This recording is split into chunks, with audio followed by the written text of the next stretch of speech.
तो चलिए शुरू करते हैं आज की वीडियो। देखिए आज की वीडियो में हम लोग क्या पढ़ने वाले हैं, शेष फल प्रमेय पर आधारित प्रश्न। शेष फल प्रमेय पर आधारित प्रश्न पर क्या हल करेंगे हम लोग, जैसे कि एक एग्जाम्पल के थ्रू से इसको समझते जाते हैं। ठीक है, शेष फल प्रमेय में क्या होता है कि जो भी किसी भी संख्या को जब संख्या से किसी और दूसरे संख्या से जब हम भाग देते हैं तो जो हमको शेष फल मिलता है, ठीक है, तो वो जो कितना शेष फल मिल रहा है तो उसके आधार पर हमको देखिए शेष फल आधारित प्रश्न का मतलब है कि हमको शेष फल प्राप्त करना है, कितना शेष फल आ रहा है। ठीक है, कितना शेष फल आ रहा है तो उस शेष फल को ज्ञात करने के लिए, जो रिमाइंडर को हमको ज्ञात करने के लिए हमको एक विधि अपनाना पड़ता है। तो उस विधि को क्या बोलते हैं, शेष फल प्रमेय। जैसे कि एक क्वेश्चन है 40 गुणित 36 गुणित 25। अब इसको 7 से भाग देना है। अब इस 7 से भाग देने पर हमारा जो रिमाइंडर होना चाहिए, रिमाइंडर वो क्या होगा, ठीक है, तो हमको रिमाइंडर ज्ञात करना है। तो इन सभी चीज़ों को जोड़कर को हमको बहुत समय लग जाएगा। ठीक है, तो हम एक क्या करते हैं, एक जो है मेथड निकालते हैं। वो जो मेथड होगा वो सभी के लिए लागू होगा। ठीक है, सभी के लिए इम्पोर्टेंट होगा। अब इस जो मेथड को अगर एक बार हम लोग पता कर लिए कि कैसे जो है इसको निकाला जा सकता है, ठीक है, तो सबसे पहले हम लोग क्या करेंगे कि अगर क्वेश्चन इस तरीके से हमको दिया है 40 गुणित 36 गुणित 25/7, ठीक है, तो सबसे पहले हम लोग अलग अलग इसका रिमाइंडर निकाल लेते हैं। देखिए 7 छः क्या हो जाए, 7 पंचे 35, तो +5 रिमाइंडर बचा यहाँ पर। अब 42 में करेंगे, 7 छः 42, तो यहाँ पर -2 रिमाइंडर बचता है। अब उसी तरह के 36 के लिए करते हैं, ठीक है, तो +1 रिमाइंडर बचता है। और 42 के लिए करते हैं, 7 छः 42, फिर ये -6 रिमाइंडर बचता है। उसी तरीके से 25 के लिए, ठीक है, तो यहाँ पर 7 या 21 +4 रिमाइंडर बचता है। और यहाँ पर 28 के लिए करते हैं, 7 चौक 28 -3, ठीक है। तो इस तरीके से हम इसको जब अलग अलग किए, अलग अलग करने पर जितने भी प्लस वाला है, जितना भी धनात्मक हमारा जो शेष फल प्राप्त हुआ है उसको क्या कर लेंगे, गुना कर लेंगे। ठीक है, गुना कर लेंगे, ठीक है, गुणन करने पर, गुना करने पर, ठीक है, तो जितने भी प्लस वाला है, धनात्मक वाला है, उसको हम लोग क्या करेंगे, गुणा करेंगे। तो +5 गुणित +1 गुणित +4, तो ये क्या हो जाएगा, 5 चौक 20, ठीक है, तो 20 आ गया। अब 20 जो बच गया है, जो 20 आया है, ठीक है, 20 आया है। पहले क्या मेथड होता था, जब हम 40 गुणित 36 गुणित 25 करें और इसको हम लोग जब 7 से भाग करेंगे, ठीक है, तो हमारा जो अलग अलग इसको करते हैं, मेथड क्या है हमारा, अलग अलग करने की विधि के आधार पर अलग अलग करेंगे। तो 40/7, 36/7, 25/7, ठीक है, तो प्लस या धनात्मक शेष फल को हम लोग क्या करेंगे, गुना करने पर, गुना करने पर हमको क्या आ जाएगा, यहाँ पर 20 आ जाएगा। अब इस 20 को, जो शेष फल है, उसको जिस संख्या से हम लोग भाग दे रहे हैं उसी संख्या से इसको क्या करना है, भाग देना है। तो 7 दूनी 14, तो +6 यहाँ पर रिमाइंडर बढ़ता है। तो हमारा जो आंसर क्या हो जाएगा, +6। ये तो रही एक बात धनात्मक के लिए। अब हम उसी संख्या को जब हम ऋणात्मक के लिए करते हैं, जो जो यहाँ पर ऋणात्मक है संख्या के साथ अगर करते हैं, ठीक है, तो क्या करते हैं, ऋणात्मक संख्या के साथ, ऋणात्मक संख्या के साथ, ठीक है, ऋणात्मक संख्या के साथ करेंगे तो क्या हो जाएगा, -2 -6 इंटू -3, तो 6 18 दूनी 36, ठीक है, तो -36। अब इसको जब 7 से क्या करेंगे हम लोग, भाग कर देंगे, तो क्या बच जाएगा, 7 पंचे 35, ठीक है, तो यहाँ पर -1 रिमाइंडर बच जाता है। अब देखते हैं, ठीक है, ये यहाँ पर बहुत बड़ा दिक्कत होने वाला है जिसको हम लोग को याद रखना पड़ेगा। ठीक है, अब यहाँ पर क्या दिक्कत होने वाला है इसको हम लोग जानेंगे कैसे।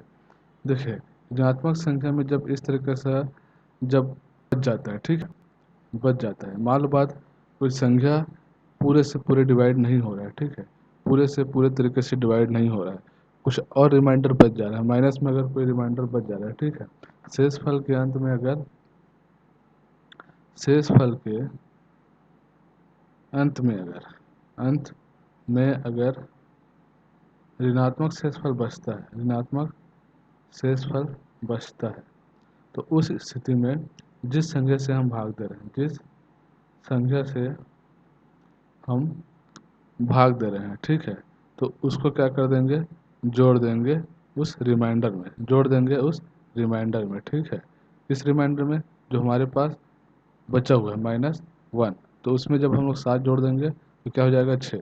तो इस तरीके से शेषफल क्या हो जाएगा 6 हो जाएगा। ठीक है, तो इस तरीके से ऋणात्मक संख्या के आधार पर भी हम इसको ज्ञात कर सकते हैं और धनात्मक संख्या के आधार पर भी ज्ञात कर सकते हैं। ठीक है, तो ये वाला कॉन्सेप्ट आप लोग को समझ आ गए होगा। ठीक है, तो ऐसे ही इस कॉन्सेप्ट के आधार पर हम लोग कुछ क्वेश्चन करेंगे और उस क्वेश्चन को हम लोग क्या करेंगे, देखेंगे कि कैसे जो है हम उसको बना सकते हैं। ठीक है, तो चलिए कुछ उदाहरण ले लेते हैं ताकि आप लोग को इसके जो कॉन्सेप्ट है लगभग पूरा कंप्लीट हो जाए। ठीक है, समझ आ जाए।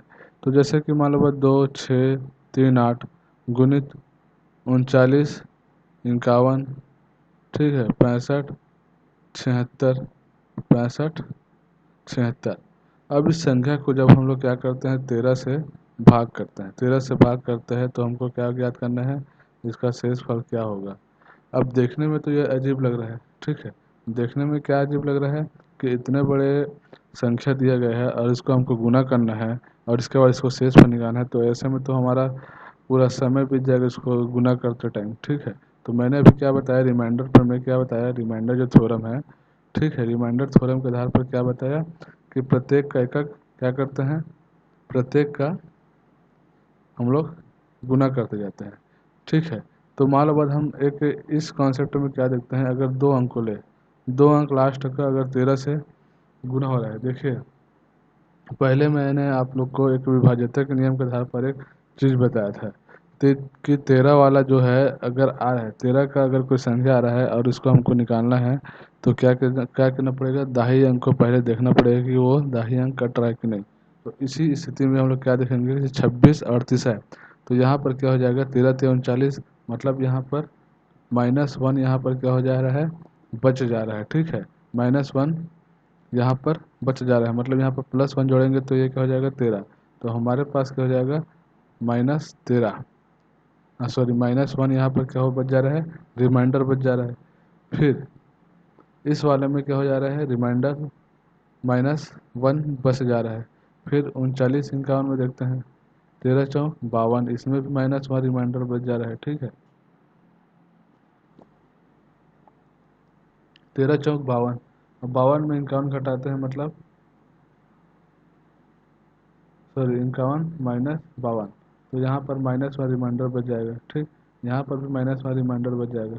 सेम कंडीशन यहाँ पर होगा 65 76, 13 छके 78, तो यहाँ पर क्या हो जाएगा -2 रिमाइंडर बच जाएगा। अब इस -1 और -2, ठीक है, इसको जब हम लोग गुना करते हैं तो क्या बचता है यहाँ पर -2। अब हम जब माइनस वाला, अब यहाँ पर -2 हो गया, तो हम लोग ने जब प्रमेय में क्या पढ़ा था, अगर कोई माइनस वाला कोई संख्या है, माइनस वाला कोई संख्या है तो जिस संख्या से हम भाग दे रहे हैं उस संख्या से क्या कर देंगे, जोड़ देंगे, तो हमारा जो शेष फल आ जाएगा वो 11 आ जाएगा। ठीक है, तो इस तरीके से हम लोग इस क्वेश्चन को हल कर सकते हैं। ठीक,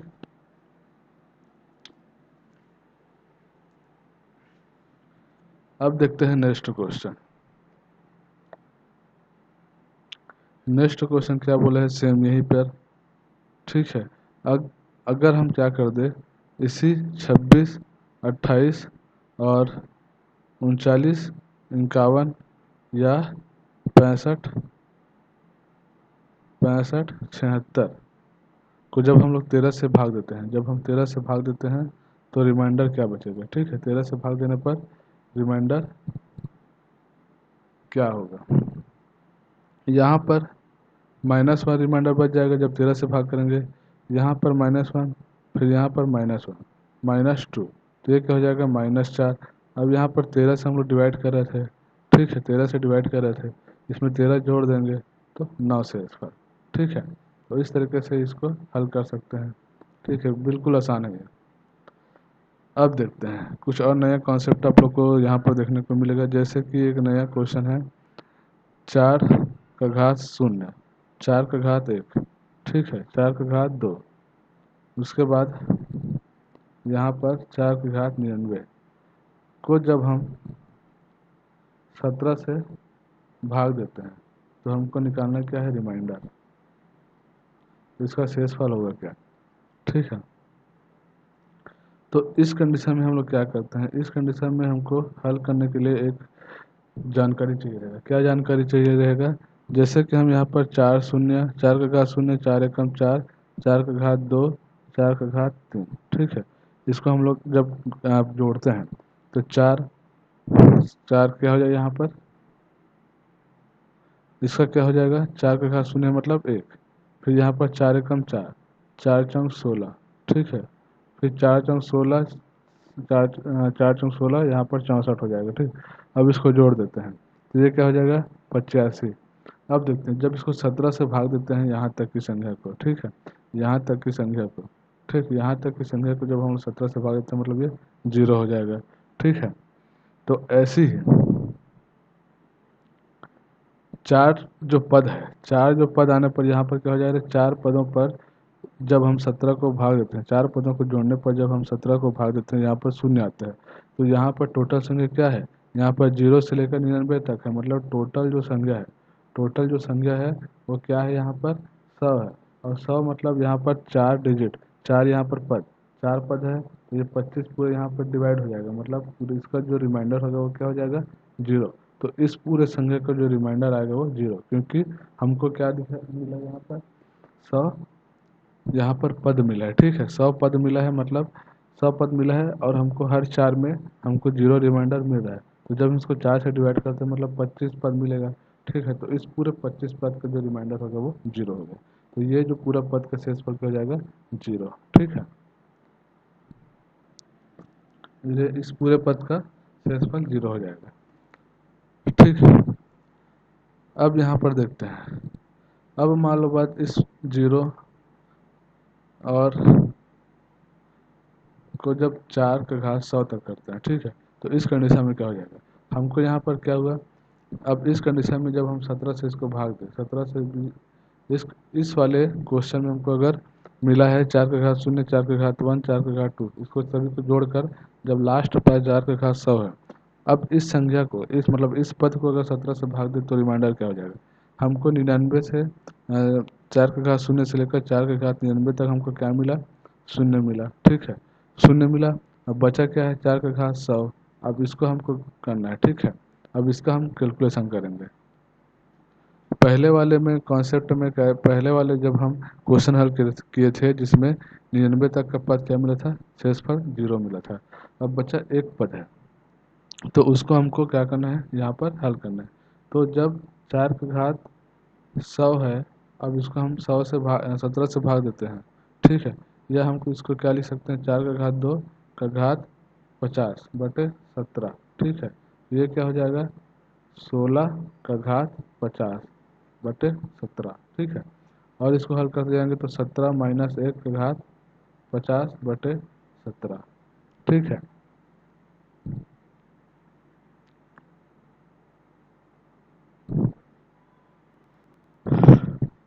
अब यहाँ पर देखते हैं, अब ये वाला एक थ्योरम है, ठीक है, ये वाला एक थ्योरम है और इस थ्योरम में क्या मिलता है, जब इस तरह का कंडीशन आ जाता है तो इस तरह के कंडीशन में अपने को देखना पड़ेगा कि अगर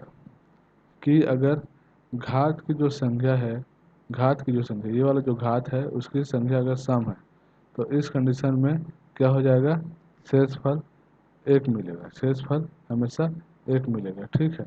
और यदि ऋण है तो ऋण वाले में क्या मिलेगा, जो ऋण वाली संख्या है उसमें हमको जिस संख्या से भाग दे रहे हैं उसके साथ इसको घटा देंगे तो हमारा जो है शेषफल मिलेगा। जैसे कि हम लोग ने पहले वाले शेषफल रिमाइंडर थ्योरम में पढ़ा था कि अगर घात की संख्या अगर सम है तो शेषफल हमेशा एक मिलेगा, और ऋण है तो उसमें क्या कर देंगे हम लोग,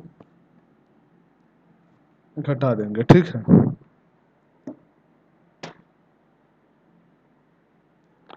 तो यहाँ पर क्या हो जाएगा, ये हो जाएगा इस तरीके से, अगर ए का घात ए और ए, ठीक है, तो इसके लिए हमेशा क्या हो जाएगा, रिमाइंडर 1 होगा,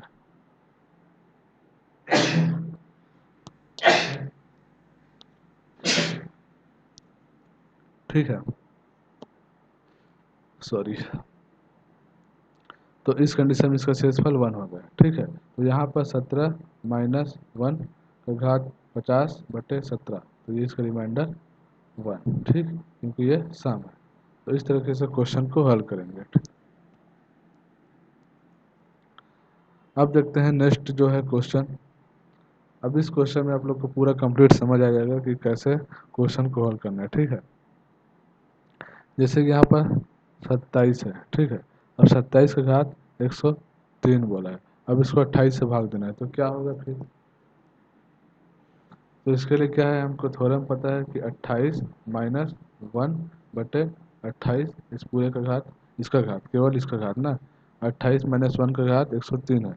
अब यहाँ पर विषम संख्या है, विषम संख्या है ना ये, तो विषम संख्या है तो इसको क्या हो जाएगा, -1, ठीक है। विषम संख्या में हमेशा इसका रिमाइंडर क्या हो जाएगा, -1, और जो संख्या से हम भाग देंगे उससे जोड़ देंगे, ठीक है। तो ये हो जाएगा इसका 27 शेषफल,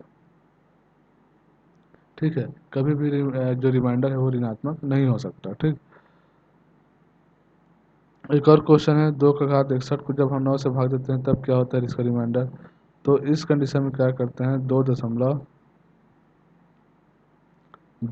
का घात 60 लिखते हैं, ठीक है। 2 2 का घात 3 और यहाँ पर 20, ठीक है। ये क्या हो जाएगा, 9। एक क्वेश्चन है, इसके लिए शेषफल ज्ञात करना है, 2 का घात 61/9, ठीक है। 2 को अलग कर देंगे तो 2.2, 2 इंटू 2 का घात 60, फिर 2 को अलग कर देंगे तो 2 का घात 3, ठीक है, इंटू 60, ठीक है। यहाँ पर 2 8 का घात 20/9, इसको क्या लिख सकते हैं, 2 9 का घात 9 का सॉरी 9 माइनस 1 9, ठीक है। इस 9 माइनस 1 का घात 20, ठीक है। तो ये प्लस में ये सम है, 20 क्या है यहाँ पर सम है, तो इसके लिए क्या हो जाएगा, ये 1 हो जाएगा, ठीक है। ठीक, तो 2 इंटू 1 क्या हो जाएगा, 2, तो इसका शेषफल क्या हो जाएगा, 2। तो इस तरीके से क्वेश्चन को हल करना है, ठीक है।